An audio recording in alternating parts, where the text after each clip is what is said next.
Tunaendelea kuzungumza michezo tukiwa tunatathmini mchezo wa jana ambapo ilikuwa ni ngao ya jamii na klabu ya Young Africans ilifanikiwa kuondoka na ushindi mara baada ya kuwatandika kama si kuwapiga kichwani klabu ya Simba. Tulikuwa tunazungumza hapa na Alex, nilikuuliza kuhusiana na baadhi ya maoni ya mashabiki wao. Walisema kwamba mchezo wa kilele cha wiki ya Simba Day, Simba ilicheza vizuri tofauti na mchezo ambao jana wamecheza na Young Africans. Mchezo wa bonanza na mchezo wa kimashindano ni michezo miwili tofauti. Na unaweza kusema vipi kwamba timu ilicheza vizuri kwenye mchezo wa Simba Day ikiwa ilifanyika rotation ya timu nzima kasoro mchezaji mmoja tu, Rushen De Reuck. Kwa hiyo unaweza ukaona pia huyo mtu naye anasema hivyo, inabidi kwa sababu umeshasema shabiki tu, achane ni shabiki. Kwa hiyo yeye kuna namna alitazama, kwa sababu timu ilibadilika nzima, mtu mmoja tu ndo ambaye hakubadilika.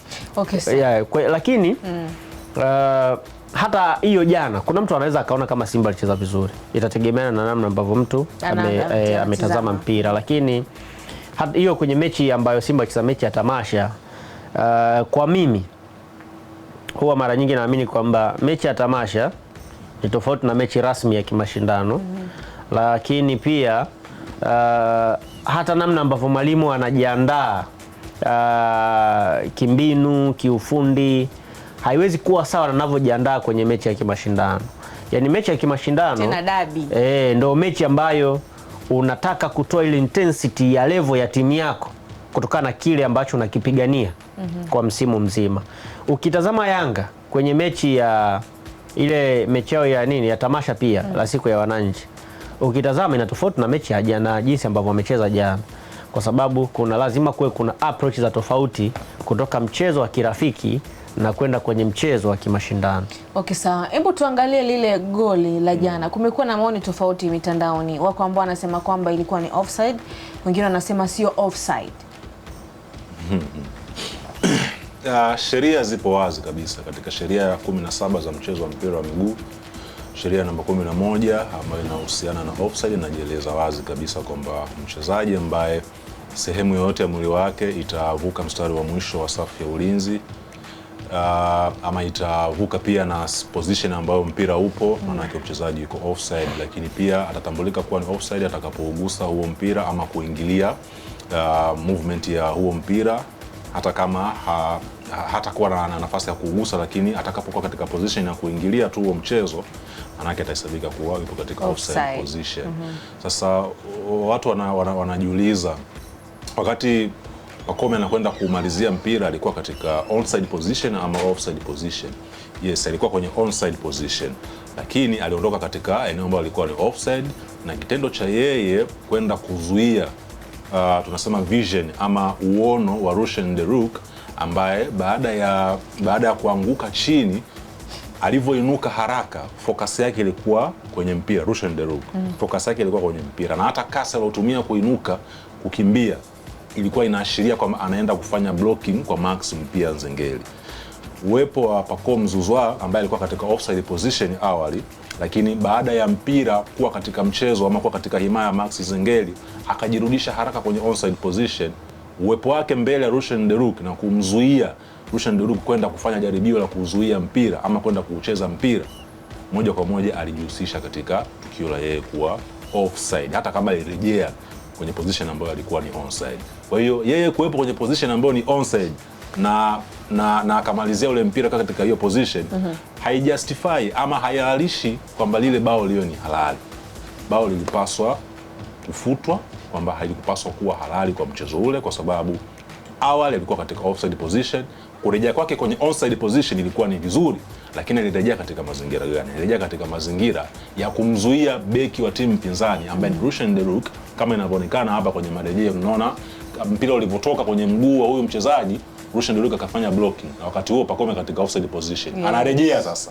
Hapo anarejea kwenye unaona, anarejea katika njia ya Rushen De Reuck, kwa maana anaenda kumzuia yule mchezaji wa Simba kwenda kuokoa hatari ambayo ilikuwa inaenda kuikumba Simba Sports Club.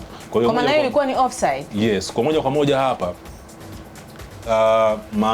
mshika kibendera line 1 moja kwa moja anahusika na kupelekea bao hili kuhalalishwa wakati halikuwa halali, na mtu wa mwisho kabisa ni Ahmed Arajiga ambaye alikuwa na mwamuzi wa kati ambaye pia alikuwa karibu na eneo la tukio, unaweza kusema hivyo pia. Kwa hiyo kwa siku ya jana performance ya waamuzi ilikuwa ni ya kiwango cha chini, kitu ambacho pia kilikuwa kinategemewa kwa sababu hiyo tukisema kwamba Yanga wamebebwa tutakuwa tunakosea. Nadhani hakukuwa na hiyo nia ya dhati ya waamuzi kuibeba Dar es Salaam Young Africans, bali ni situation ilivyokuwa na pressure ya mchezo kwa asilimia kubwa. Marefa nao ni binadamu, na wanasema katika sheria za mpira wa miguu ama katika mpira wa miguu kiujumla, mchezo mzuri ni ule ambao haumhitaji mwamuzi kuhusika sana, kwa maana wachezaji wote wanafuata sheria na wanaona kila kitu kinafanyika fair, lakini katika baadhi ya maamuzi sheria lazima zifuatwe, na mwamuzi ni binadamu, anaweza akakosea na anaweza pia akapatia na watu wengine msipende. Lakini kwa siku ya jana kwa asilimia kubwa Arajiga na timu yake ya waamuzi walivurunda katika hili tukio, na hii ni mechi kubwa ambayo matukio yake ama maamuzi yake yanapaswa yawe yamenyooka hivi, ili pia kulinda hadhi ya waamuzi na hadhi ya mchezo mzima na hata hadhi pia ya klabu zote, kwa sababu hivi sasa utaisema Yanga kwamba ni timu ambayo ina mkono mrefu katika soka la Tanzania, kiasi kwamba inaweza ikafanya lolote na hakuna ambaye ataweza kuzungumza chochote, kitu ambacho hakuna mtu anaweza kudhibitisha. Kwa hiyo kilichotokea jana kwa Ahmed Arajiga na timu yake yote ya waamuzi wakichukue wakajifunze, kwa sababu wanasema elimu ina mwisho kwamba hasa wamesoma mpaka wamepatiwa na beji ya FIFA. Hawajamaliza hapo, kwa sababu beji ya FIFA wameipata wakiwa katika mazingira ya bara la Afrika, bado hawajatoka tukaona performance yao nje ya bara la Afrika. Huko nje ya Afrika haitarajii wao kwenda kufanya hivi, lazima wawe wamenyooka. Kwa hiyo nafasi ya kujifunza bado wanana, ndio maana wanapewa hizi mechi. Mimi nisingekubali kama nikuja refa wa kigeni, kwa sababu angekosea saa ngapi na atajifunza saa ngapi huyo mwamuzi. Sawa, ndio ana makosa yao mengi sana ya nyuma ambayo watu wameachoka. Mimi nafahamu hicho kitu, watu wameachoka na hawataki. Mangungu alizungumza, sivyo, kwamba walishakubaliana na TFF mwamuzi wa dabi atoke nje, lakini anasema kwamba walichokifanya wamekiamua ambacho kimeonekana mmekiona, tumeona sote ndio, lakini hakuna faida yote kama mechi hizi ziko hivi. Ile dabi ya mwisho mwamuzi alitoka nani? Alitoka Misri. Alitoka Misri. Sasa jana kipi ambacho kilikwamisha, au ilikuwa ni kwa ajili ya kuendelea kwa ukiachana na tukio tu la offside, yani mchezo mzima Arajiga alikuwa yuko vizuri, alikuwa yuko sawa tu, lakini ni hiyo situation moja ambayo iliharibu pengine siku yake bora katika kazi, na ni situation hiyo ya bao offside ambayo iliharibu pia hata tunasema ile historia ya mchezo wenyewe. Yani baada ya mchezo kumalizika vingezungumzwa vitu vingi, pengine ingezungumzwa namna ambavyo Alassane Kante alikuwa imara kuzuia mikimbio ya watu hatari wa Yanga akiwemo Pacome Zouzoua. Pengine baada ya mchezo tungezungumza kuhusu performance ya Djigui Diarra ambaye tunafahamu kwa mechi kadha wa kadha amekuwa sio mtu anayekupa performance bora katika saves, lakini mzuri katika miguu, si ndio? Lakini jana tumeona alikuwa anafanya vizuri sana kwenye kuokoa michomo hatari ya Simba Sports Club. Hivyo vitu vyote vizuri vya kuzungumza vilizibwa na tukio ambalo lilikuwa juu ya yani lilikuwa liko chini ya uwezo wa Ahmed Arajiga. Hawezi kusema kwamba lilikuwa juu ya uwezo wake kuliamua katika namna ambayo ilikuwa sahihi. Kwa hiyo bao lilikuwa halali kwa upande wangu, nikiwa naamini hivyo, na hata sheria pia zina support hili swala. Alex Ngereza. Tukisema kwamba hivi yule kibendera line 1 alikuwa ni nani? Rabazani Kayoko au alikuwa nani? Kayoko alikuwa first official nadhani. Basi mimi nilichanganya. Sawa. Nafikiri kwenye tukio la jana halikuwa bao halali, ilikuwa ni offside clearly kabisa, ilikuwa inaonekana hivyo kwa sababu Pacome Zouzoua aliuingilia mchezo. Yaani pale alipaswa yeye kuganda, kusimama. Baada ya kwamba wakati Max ana mpira, Pacome yuko kwenye eneo la kuotea, alipaswa kusimama pale pale, asifanye movement yoyote. Lakini kitendo cha kufanya movement yoyote tayari anauingilia mchezo. Sasa hiyo hairuhusiwi ukiwa kwenye eneo la kuotea kuingilia mchezo. Ndio maana wakati mwingine wachezaji wengine wanaweza kuwa kwenye offside position afu mpira ukachezwa yeye akasimama. Kwa mtu ambaye hajui anaweza, mbona mtu anasimama? Lakini anasimama kwa sababu anajitengenezea mazingira ya yeye kuwa safe kwenye eneo alilopo. Lakini anamtengenezea mazingira mlinzi wa timu pinzani au goalkeeper kufocus na tukio. Sasa ukianza kufanya movement, maana yake unamfanya goalkeeper au mlinzi au mchezaji yoyote kushindwa kufocus na tukio, ana focus na wewe. Akifocus na wewe, maana yake tayari unahesabia kwamba umeuingilia nini? Mchezo. Kwa hiyo automatically kama ni shambulizi lile linatakiwa kufa pale pale. Kwa hiyo waamuzi jana walifanya makosa kwa sababu waliruhusu bao ambalo halikupaswa kuwa halali, wakalihalalisha kuwa bao halali. Lakini mimi kidogo kuna kitu nataka najiuliza tu. Kwa nini kwenye siku za hivi karibuni Simba akicheza na Yanga waamuzi wanafanya makosa mengi ambayo yanaifanya Yanga inufaike kuliko Simba Sports Club? Kweli? Kwenye mechi za hivi karibuni. Michezo mingapi hivi karibuni? Kuna mchezo wa jana, kuna dabi alichezeshaga Kayoko kama unaikumbuka ile. Unaikumbuka Unaikumbuka vizuri? Yanga akashinda. Yanga akashinda. Kuna ile dabi iliyopita ambayo Yanga kama alirudisha bao alirusha mpira kutoka nje. Kuna penalty ambayo Kibu alipaswa kupewa, haikutoka. Umeelewa Na ni mechi ambayo ilikuwa inasema kuna penalty mbili ambazo Simba ilipaswa kunufaika nazo, hakuzipata. Kuna kama mechi tatu ambazo waamuzi wamefanya makosa ambayo Simba walipaswa kunufaika, lakini Simba hawakunufaika, wamenufaika Young Africans.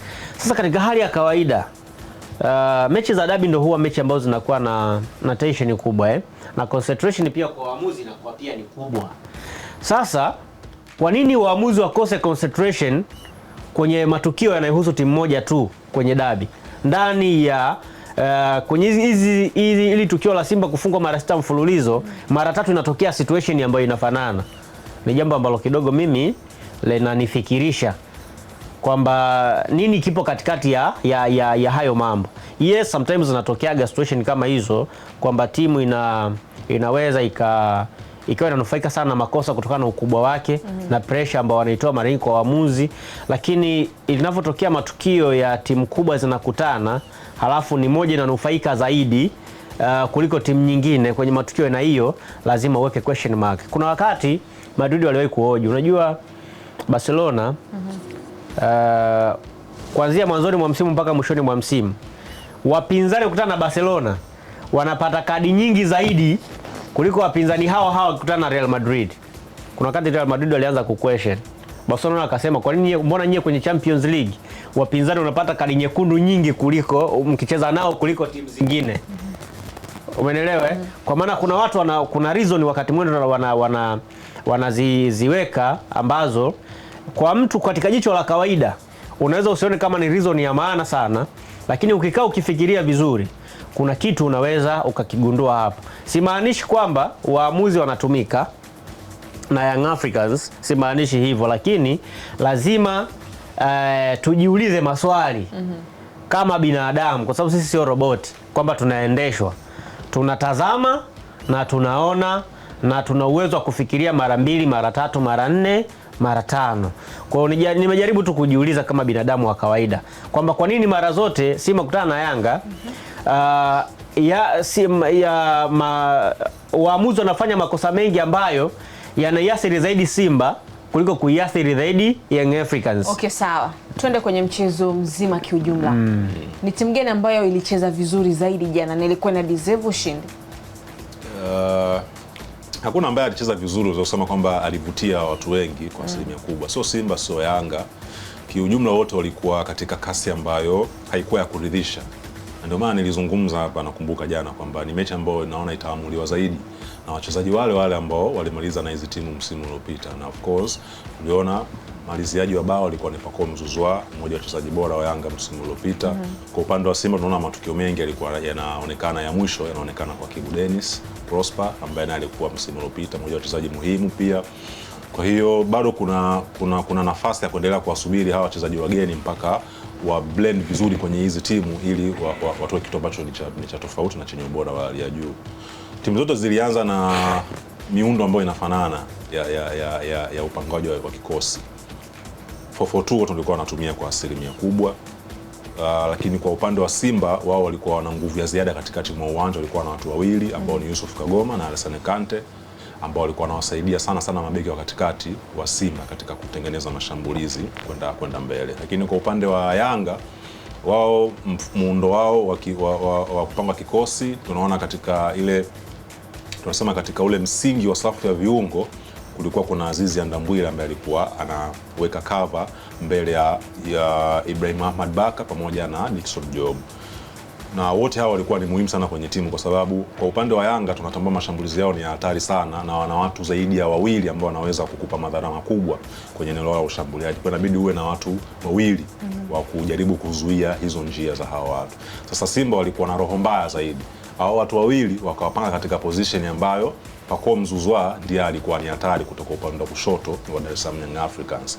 Tunaona kuna nyakati ambazo Simba wakianzisha mashambulizi kwa kutumia watu watatu kwa maana Pinpin Kamara na mabeki wawili wa katikati, Kante pamoja na Yusuf Kagoma wapo karibu yao kwa mbele, lakini wapo karibu yao zaidi, ili wanapokuwa wanamiliki mpira wakiuachia kwenda kwa kina Mpanzu ama Jean Charles Ahoua mbele ya kwenye safu ya mashambulizi, wao wapo katika position ile ile, ili hata kama mpira ukipotea wanajua kabisa watakaokuja ni Pacome Zouzoua upande wa kushoto, Max upande wa kulia, wataweza kuwazuia kwa namna yoyote ile, na ndio walifanikiwa kwa kiasi kikubwa kipindi cha kwanza. Makali ambao walikuwa wanakosa Simba kwenye safu ya ushambuliaji ni jinsi ambavyo Dese Mukwala alivyokuwa akicheza. Inawezekana ilikuwa ni plan ya Fadlu Davis kumwelekeza Dese Mukwala kukimbia zaidi maeneo ya pembeni kuliko katikati mwa uwanja, ila kwa macho ya haraka unaweza kusema kwamba alikimbia zile purukushani za wala kina Dickson Job pamoja na Ibrahim Ahmad Baka, lakini ni mikimbio ya kiufundi aliyokuwa anaifanya ili kuwakosesha utulivu wa kawaida tu mabeki wa Yanga, kwa sababu itabidi wamfuate yeye, ni mtu wa mwisho katika safu ya mashambulizi ya Simba. Wakati huo itabidi wabaki kwenye maeneo yao kuzuia mikimbio ya Elie Mpanzu ama Jean Charles Ahoua katikati mwa uwanja. Lakini kote huko sasa Simba walikuwa hawana makali ya kutosha. Naweza kusema pengine pia hata pressure ya Yanga kwenda kuwazuia wachezaji wa Simba pia ilikuwa ni nzuri sana, kwa sababu kwa mtu kama Elie Mpanzu kibisawala unapaswa beki uwe makini muda wote ili uweze kumzuia vizuri, na kitu ambacho alikifanya Israel Patrick Mwenda kilikuwa ni cha hali ya juu. Alimzuia kwa asilimia kubwa Elie Mpanzu, akapunguza nguvu ya makali ya mashambulizi ya Simba, kwa sababu Elie Mpanzu tunafahamu sio mtu ambaye utamwona yuko mbele muda mwingi, lazima atakuwa anashuka pia chini kuchukua mipira. Sasa akishuka chini maana yake anamsaidia Jean Charles Ahoua.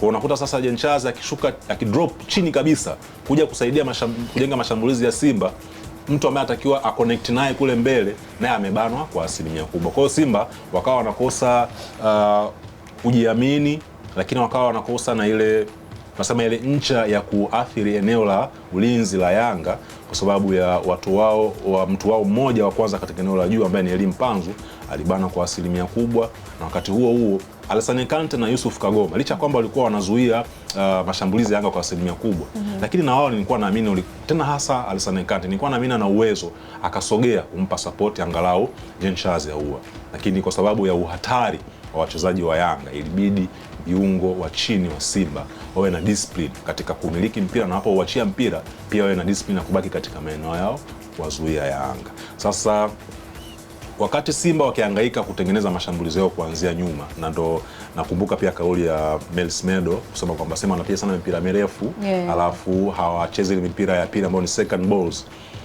Kwa nini walikuwa wanapiga sana mipira mirefu? Jinsi ambavyo Yanga walivyokuwa wanazuia kuanzia juu, walikuwa wanaweka pressure ya hali ya juu.